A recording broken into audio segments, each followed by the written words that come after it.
السلام علیکم ورحمۃ اللہ۔ دیکھا آپ نے میرا ٹکٹ؟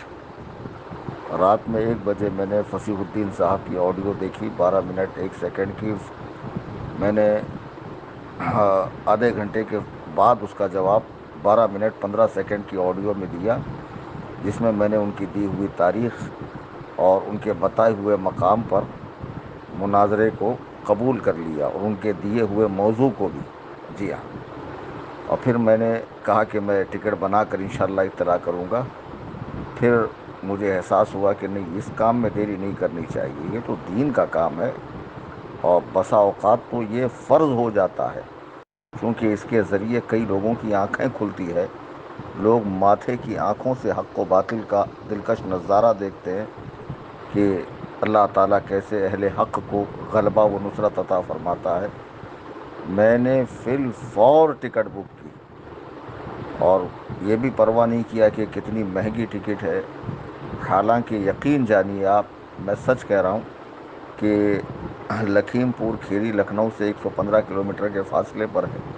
حضور قائد ملت دامت برکاتہم نے وہاں تاریخ دی، اور وہاں کے مولانا تقریباً 3 سال سے میرے پیچھے پڑے تھے کہ حضرت تاریخ دیجیے۔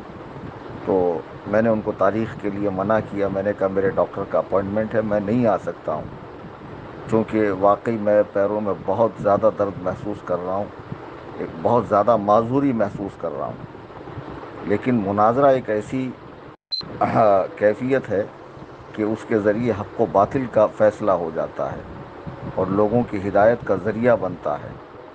تو وہ تقریر سے بڑھ کر اس کی اہمیت ہے، تحریر سے بڑھ کر اس کی اہمیت ہے، نجی محافل میں شرکت سے بڑھ کر اس کی اہمیت ہے۔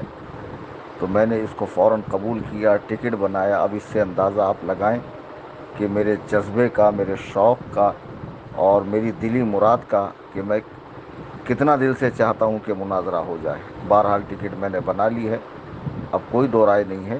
انہوں نے تاریخ دی ہے، میں نے تاریخ کو قبول کیا، ٹکٹ بنایا۔ میں حیدرآباد 7:30 بجے پہنچوں گا۔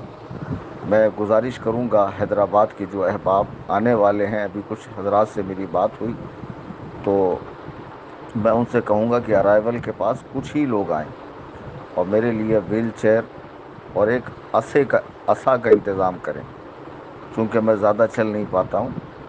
ویل چیئر پر بیٹھ کر پھر میں کار تک آؤں گا، اور ایک عصا بھی ساتھ میں لیتے آئیں، اور پھر انشاءاللہ میں اپنی قیام گاہ پہ پہنچوں گا، یعنی مدرسے میں، مرکز اہل سنت میں۔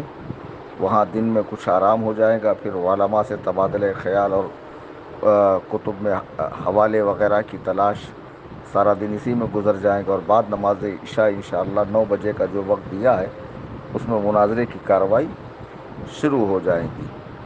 اور جو احباب مختلف پلان کر رہے ہیں، ان سے میری گزارش ہے کہ وہ ارائیولس کے پاس نہ آئیں، پارکنگ میں رہیں۔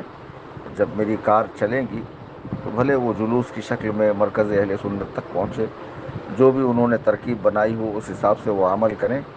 مرکز اہل سنت میں پہنچ جاؤں گا انشاءاللہ 26 تاریخ کو، اور رات میں ٹھیک 9 بجے مناظرہ شروع ہوگا۔ مناظرے کے لیے ہمارے پاس بھی کیمرے وغیرہ کا انتظام ہے، اور ساری چیزیں ہیں، اور جامعہ کا جو ہال ہے وسیع و عریض، انشاءاللہ اس میں مناظرہ ہوگا۔ اور مرکز اہل سنت میں الحمدللہ تمام علوم کی، فنون کی کتابیں موجود ہے، تو سارا دن تو کتب بینی میں چلا جائے گا۔ تو بوقت ضرورت جو کتابیں بطور حوالہ پیش کرنی، الحمدللہ وہاں وہ موجود ہے۔ یہ زحمت مجھے ممبئی سے نہیں کرنی پڑے گی کتابیں لے جانے کی۔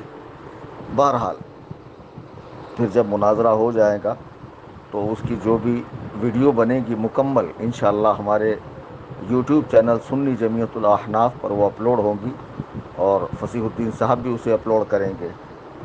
تو آپ احباب دعا فرماتے رہیں کہ یہ مناظرہ ہو ہی جائے، اور میں نے اس کے لیے بڑی کوششیں کی ہے، اور مصروفیت کے باوجود اور مرض کے باوجود میں حیدرآباد آ رہا ہوں 26 تاریخ کو۔ حیدرآباد کے سنی حضرات خوش ہوں، اور اس پیغام کو، اس دعوت کو خوب عام کریں۔